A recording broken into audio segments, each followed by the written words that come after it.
I'm bad, but I can be badder. Yes! That whole cast became kind of like my family. We were all very close. It wasn't just this cute movie about Hilary Duff. It was actually like a movie that made you feel something.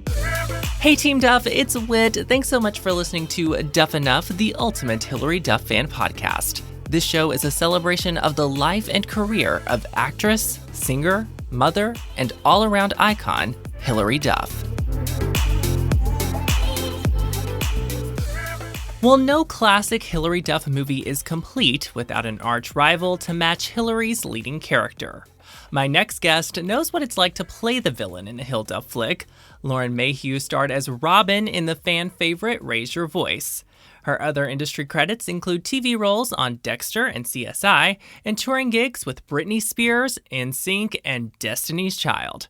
Currently, Lauren voices Val Thundershock on Hulu's Trollstopia, and she joins me now to talk about her career and, of course, Raise Your Voice. Hi, Lauren. Welcome to Duff Enough. Thanks so much. It's great to be here. Absolutely, absolutely. And I want to start, I feel like I may or may not owe you an apology because on the Raise Your Voice episode of the podcast, I said I wasn't a fan of Robin, but I'm not supposed to be, right? Yeah, that's true. I mean, if you were a fan, that means I probably didn't do my job.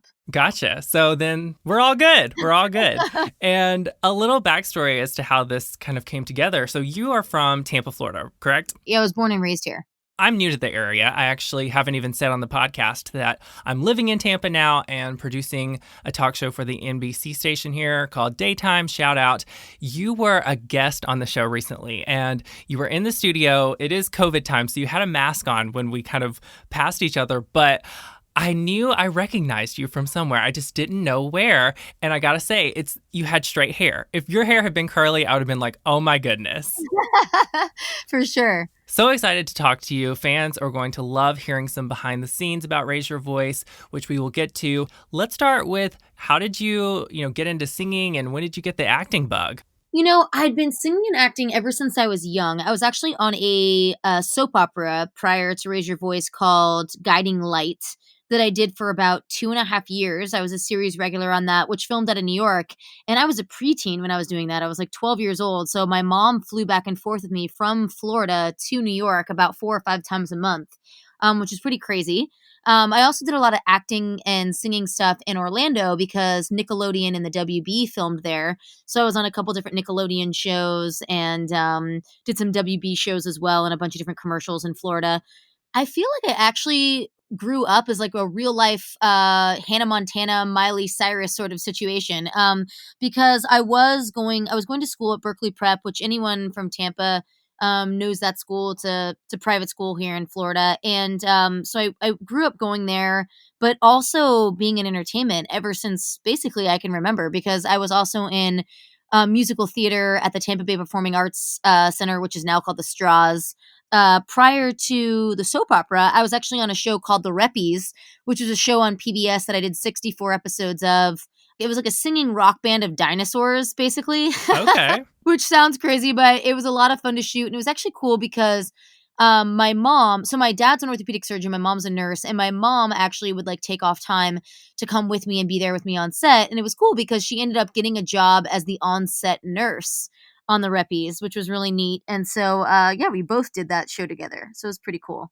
And I mentioned some of the names that you'd worked with as a singer. You were in a girl group, right? I was, yeah. So I left the soap opera around 13, 14 years old, and I was in a girl band called PYT, which stands for Pretty Young Things, like the Michael Jackson song.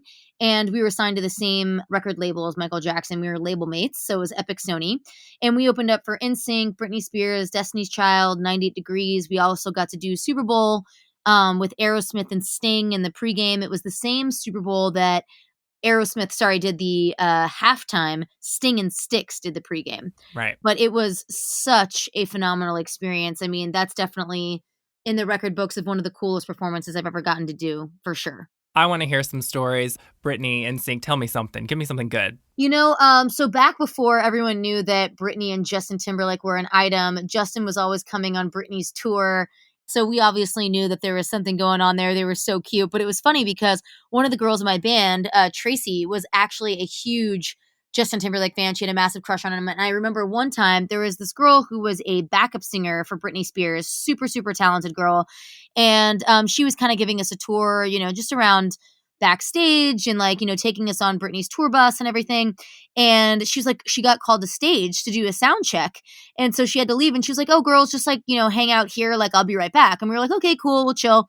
So we make our way back to the back of the tour bus and there's JT sleeping in the back of the tour bus. And I, being the instigator that I am, tell Tracy, I'm like, Tracy, this is your chance. Like, you got to spill your guts and tell him how you feel. He's sleeping. This is the moment. And she's like, oh my God, I couldn't. I'm like, do it. You're like a 14-year-old girl peer pressuring. And so she does it and she spills her guts and he kind of stirs and we're all like, oh my gosh. And we like run out of there. And I remember that night we were performing. And right after we came off stage, when Britney was about to go on, Justin was there like in the wings and he just like looks at Tracy and he was like, hey, thanks for the compliments. And I was like, ah! And of course, Tracy died of embarrassment. She was mortified, but I thought it was hysterical. That's great. No big deal. Just JT. It was pretty funny. So we got to do a lot of really cool radio shows and different other collaborative like radio shows and things like that. So we got to perform with Jessica Simpson and with Pink. Trying to think, we did like a Radio Disney tour with Aaron Carter for a while, so we got to know him a little bit. You're losing the Hilary fans now mentioning Aaron Carter, but I know. Well, he was nice when we toured with him. We were kids. I don't really know him as an adult now, but right. That's awesome though. All right, well, let's talk Raise Your Voice because that is what everyone cannot wait to hear about. So first of all, how did you get to LA? This was your feature film debut, I understand, and I mean, what's the audition story? How'd you get into this movie? Apparently, so I went in for the original audition, got a call back, went in for the callback, got a screen test, and the screen test was to read with Hilary. And apparently, she had seen us perform because she's originally from Texas, and she had seen us perform there. I think it was with Destiny's Child, actually, and was a fan. And so I think that actually helped me get the role. I'm not going to lie. And we became fast friends, because of that. And I think that she had seen me, like a year prior or something. Wow. I love that. Wow. And do you have an audition story? Obviously it's always such a nerve-wracking experience to audition. There's a bunch of people double, triple your age watching your every move and, in a very sterile sort of environment in a very small room. And I remember when I finished, one of the producers saying, you're going to be great for this role because every time you say these lines, you scare me. And I was like, oh, wow. I was like, okay. I was like, I think that's a compliment. Yeah. So, just kind of like to your point when you were saying, that in a previous episode, you had said that you didn't like Robin.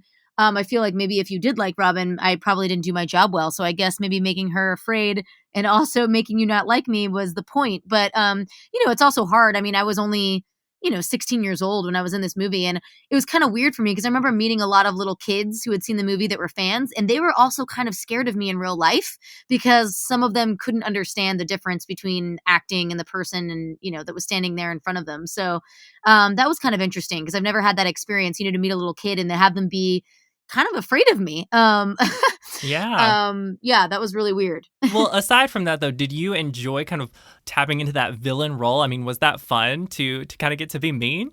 For sure. I mean, anytime that you get to be a character like that, that's like the villain or the mischievous one or any sort of instigator, I mean, it's such a fun role to play. And we were such good friends offset. I really became friends. Like that whole cast became kind of like my family. We were all very close. It was such a fun time filming it. I really had such a blast. And actually, Hilary and I remained friends for a long time after that. We actually ended up doing other projects together. We booked a national commercial together. We were in a Icebreakers national commercial together, and then also did an episode of Joan of Arcadia together, where we basically played kind of almost the similar roles, where she was like, kind of a girl like in high school trying to fit in, and I was mean to her again. Yeah, I remember it well. Yeah. Yeah. So it was really cool. For a couple of years there, we worked a lot together. And then I actually became friends with her sister as well. We kind of ran in the same social circles, Haley. So yeah, I've known her whole family now, and her mom's super sweet. Her mom was on set all the time. And I really relate to that because, I grew up when I was, acting and stuff and a little too young to really be on my own, on set. And so my mom traveled with me a lot as well. So I really related to her mom being there and feel like I've known her whole family. You were saying that you grew very close to the cast. Talk a little bit more about that, because what a cast. I mean, Rita Yeah. Wilson, and then some of these people who weren't even stars yet, like Jason Ritter and Kat Dennings. Yeah, no, Kat and I became really close. Jason and I still talk here and there, like on Instagram and via social media, and it's great to see like how well he's done. Kat and I unfortunately haven't spoken anytime recently, but I mean, I've just, watched her blow up into the superstar that she is, and I'm so proud of her. She's always been nothing but like an amazing human being and just such a kind person, so she deserves all of it. Do you have a favorite memory? There was so much amazing like music scenes that we did. We were all just kind of like hanging around and chilling out together, that like for me, like I didn't really, I just moved to LA literally that year. I didn't really have a ton of friends, and it kind of felt like actually my classmates or something. Like we would be just hanging out, just doing kid stuff, just like chilling and stuff on set, and it was kind of like my college experience before my college experience, I guess, if you will. And just how close, like, I don't think that I've ever had that situation where I've been so close with all the kids, like, on set, and we were all such good friends. So I think that just in general, that overall camaraderie was really what I take away or remember the most. Did you get to actually sing for your character? Yeah, I sang a lot, actually. They were talking about, I remember at the end, they were talking about releasing a whole soundtrack for it, and they wanted to release other songs. It ended up not happening, unfortunately, which I was super excited about at the time, because, obviously I have this musical background and, had been signed to Sony and everything before. And so I was excited about that, but I don't know why, actually, like why it ended up not coming to fruition. But all the songs that were in the movie, I did sing those. They were just, the producers at one point were contemplating doing a whole soundtrack in addition to the songs that were in the film. But, even the songs that we did do were a lot of fun. Coming back to Robin for a second, I want to ask you about a few things. So, what are your thoughts on some of these graphic tees that they had her in? Because she has one on that says Daddy's Girl, and another one that said CPR lessons, cute boys need only apply. I don't even remember being in those graphic tees, which if you say that I was, I'm sure that I was. But I remember certain outfits. So some of it were things that the wardrobe provided for me. And sometimes I would also bring some of my own wardrobe that the stylist would pick out and kind of mix and match. A red off the shoulder shirt that I wore like in the movie poster, that was actually my own clothes. And then there was another outfit that was like a lavender purple dress that I wear at the end when I performed. That was also mine. But the graphic tees that you're talking about, I actually don't even remember.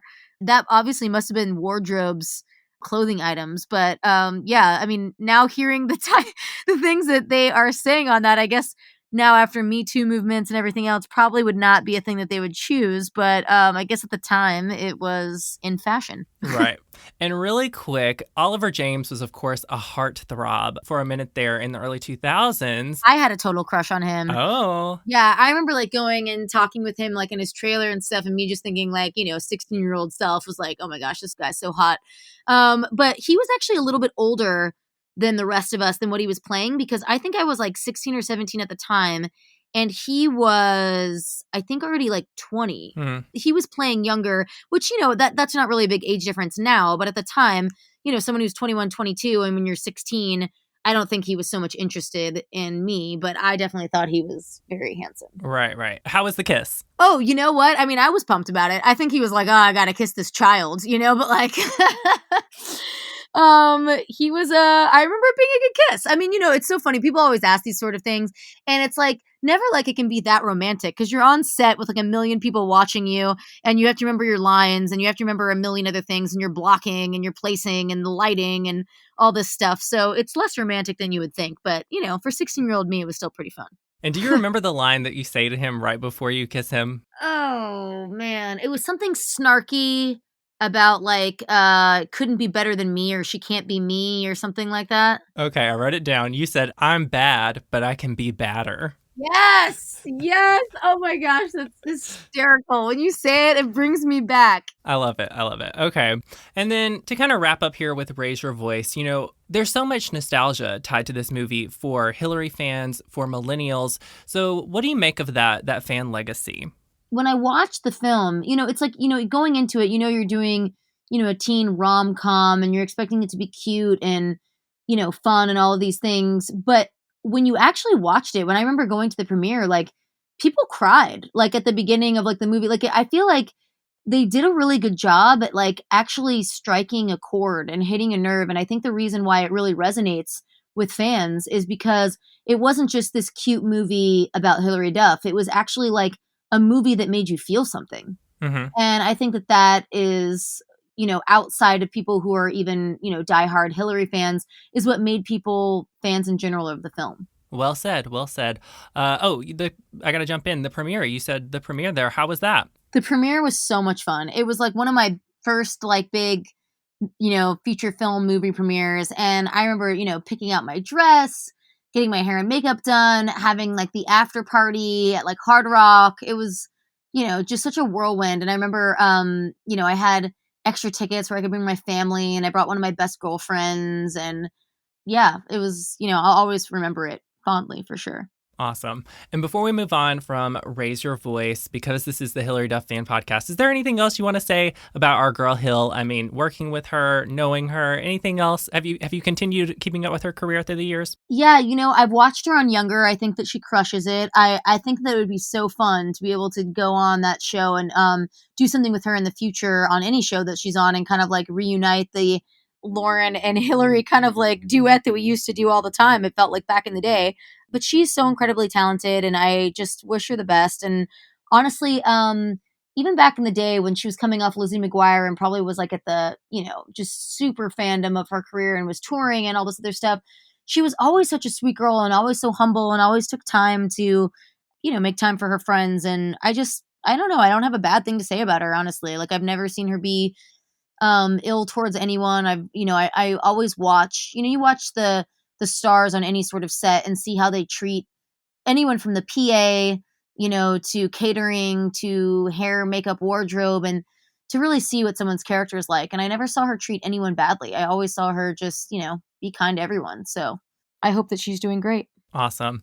Let's jump into what you are currently up to, Trollstopia on Hulu.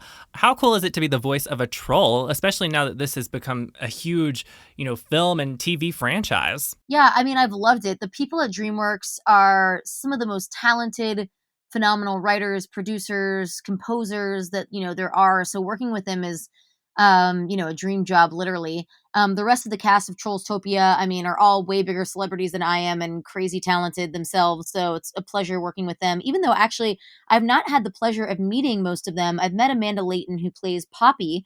But other than that, I haven't had the opportunity to meet the rest of the cast in real life because most of them all live in LA. And I've been recording from studios that DreamWorks booked me in New York up until now, which actually, it's funny, I'm actually recording in my home recording studio. So today I had to do a test to make sure that the sound quality and everything was up to par of what they want for my home recording studio here in Florida. But it passed the test, so I'm super excited to be able to record. It should be a lot of fun. Tell us about Val. Yeah, so Val is super spunky. She's outgoing. She, definitely beats to the rhythm of her own drum. And what I really love most about her is that, in a lot of kids' shows, a character is just who they are. What you see is what you get. But Val really changes and grows and evolves throughout the series, which to me is a character that's really exciting and fun to play because she's so much more dynamic. And the fact that she also sings too is a blast because obviously I get to record a ton of original songs for her and stuff as well. So that's also a lot of fun. And she's purple. She's purple. She's so cute with her pigtails and her skull and crossbone barrettes and her little fingerless gloves and stuff. She's great. I understand you have music projects. What's going on in the music scene right now with you? I do, yeah. So I have a bunch of songs that are out already on Spotify and on Apple Music and Deezer and all the different, digital download and streaming platforms that are available out there. So definitely go and check that out under Lauren MAYHEW. But I have a bunch of new music coming out in January and in February, which I'm really excited about. One specifically, the song is called Boys, and it's a collaboration with another producer named Invita, and it's really cool. We did actually a music video to it, which is featuring a couple of celebrity reality TV actors from Bravo's hit series Summer House. So one of my good friends, his name is Carl Radke. He's one of the series regulars in it, and I think they're either in their 5th or 6th season that's coming out now, but they've been doing such a great job, and the show's so popular, and they were kind enough to take some time away and be in my music video. So it was a blast to shoot, and I'm really excited to share it with everyone, but it's going to be coming out in February. People who are listening to this podcast, they remember you as a child star. Now you are a grown woman doing your thing. What are your hopes for the future and dreams still moving forward with your career? I mean, ultimately, I want to do what I've been doing, but just at an even bigger level, and, being able to expand as an actor and do, various different roles, and then also create the music for the soundtracks, and in my off time tour and perform. So it sounds like a lot, but but I feel that for me, I thrive when I'm busy and when I'm challenged. So I'm always trying to figure out a way to, reach that next step and, create that next platform in my career. So hopefully there's a lot more to come. Perfect. And we look forward to seeing you and Hilary back together on screen. Yes, absolutely. I think that would be a blast as well. Well, Lauren Mayhew, thanks so much for being on Duff Enough. Absolutely. Thanks for having me. And that's all for this episode of Duff Enough. Thanks again for listening. I hope you'll subscribe and stick around for more, because this podcast is what dreams are made of. You can follow along on social media at Duff Enough Pod and check the description for my socials as well as show guests. And until next time, bye Team Duff.